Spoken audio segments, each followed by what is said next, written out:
Sebelumnya, Assalamualaikum warahmatullahi wabarakatuh. Di sini saya perwakilan dari kelompok 2 ingin menjelaskan tentang upaya mencegah dan meminimalkan risiko hazard pada tahap perencanaan ASKEP.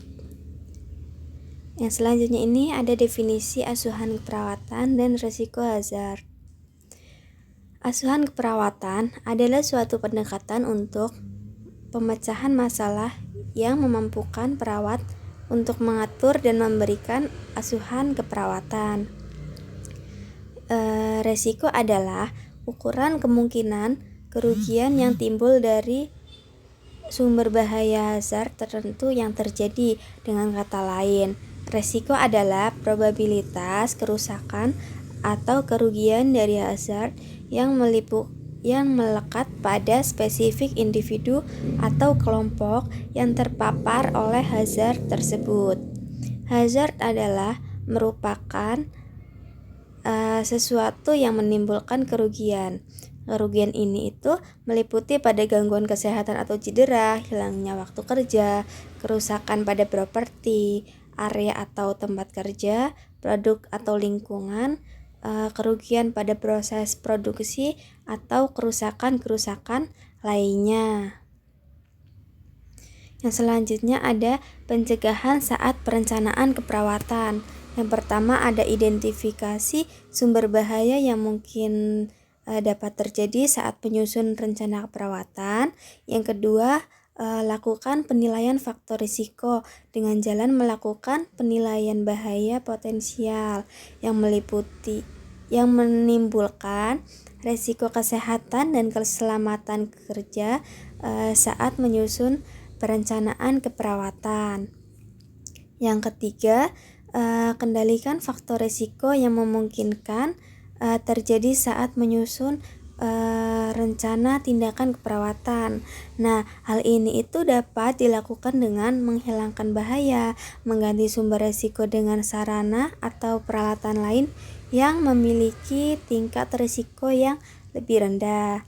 Nah, yang keempat ketika menyusun rencana keperawatan, perawatnya hendak berpedoman pada pedoman rencana asuhan keperawatan yang sesuai dengan diagnosis keperawatan yang ada.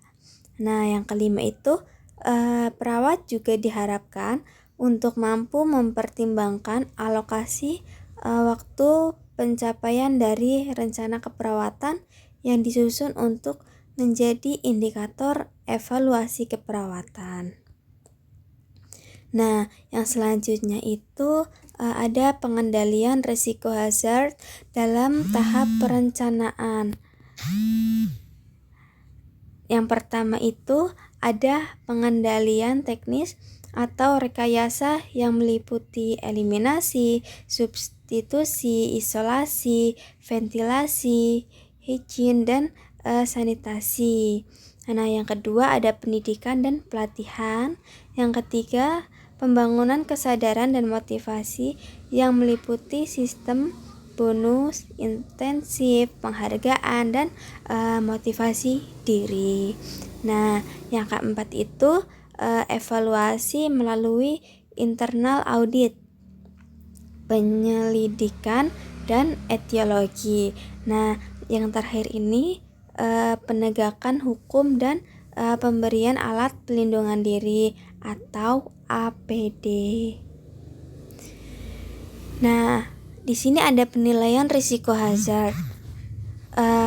Penilaian risiko adalah proses penilaian yang digunakan untuk mengidentifikasi potensi bahaya yang dapat terjadi.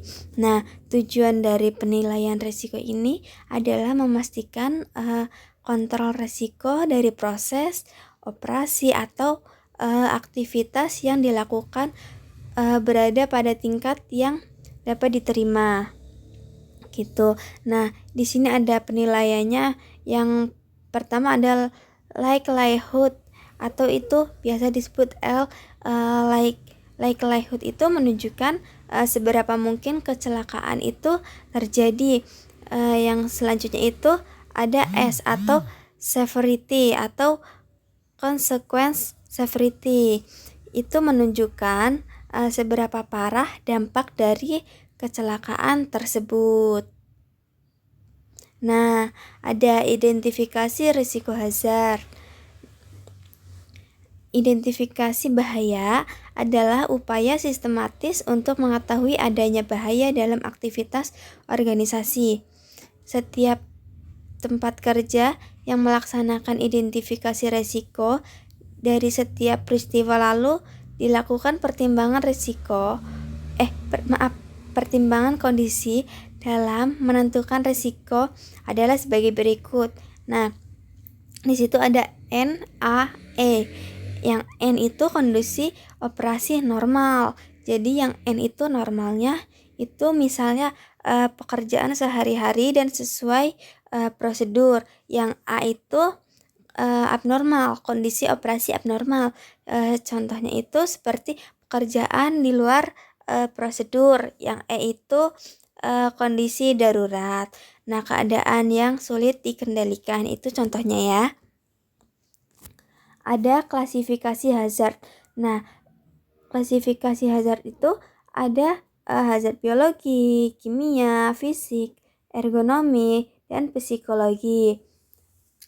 Nah, untuk hazard biologi itu potensi bahaya yang ditimbulkan dari faktor makhluk hidup.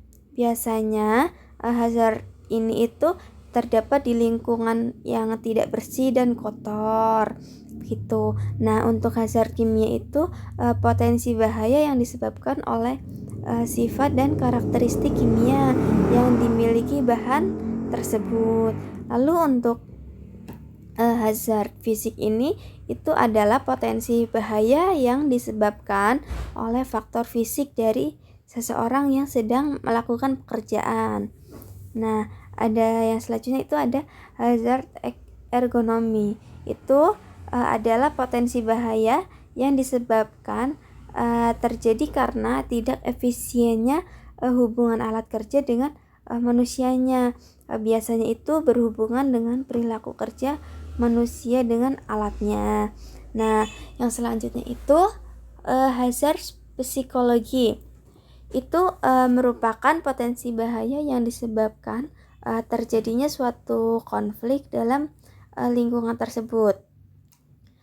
Konflik tersebut itu terjadi pun sudah terbagi menjadi langsung dan tidak langsung. Ini untuk daftar pustakanya.